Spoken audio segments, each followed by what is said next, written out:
पुरावे सुद्धा समोर आले आहेत की बाहेरचे देश सुद्धा फंडिंग करतात नक्षलवाद चळवळ तिथं रुजण्यासाठी, जे की आपले एनिमी कंट्रीज वगैरे म्हणतो, तर त्याच्या माध्यमातून सुद्धा, किंवा ज्यांचे हितसंबंध त्याच्यामध्ये रुजलेले आहेत, ज्यांचे हितसंबंध एक प्रकारे तिथं आहे, तर त्यांना एक प्रकारे तिथं फायनान्सिंग होतं. म्हणजे हे जे मसिया म्हणून हे करतात, तर यांना पैशाचा पुरवठा बाहेरून होतो, त्यांना एक प्रकारे काय म्हणतो की शस्त्रांचा पुरवठा होतो. त्यांच्याकडे शस्त्रे कुठून येतात, म्हणजे आपल्या सिक्युरिटी फोर्सेसचे एक प्रकारे लुटलेली शस्त्र आहेत, आपल्यावरतीच त्यांनी अटॅक करून ती शस्त्रे पळवलेली वगैरे त्या गोष्टी झाल्याच.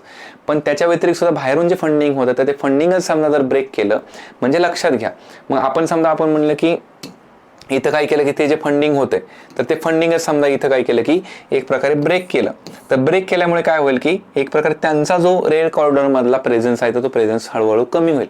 पैसाच नसल्यावर बाकी गोष्टी कशा करण्यात, तर कारण का जगायला शेवटी पैसाच लागतो, कारण फुकट काही जगणं होत नाही. आणि मग तेव्हा कुठेतरी आपल्याला ही जी प्रशासनाची तूट आहे, तर ही तूट काय करता येईल, तर भरून काढता येईल.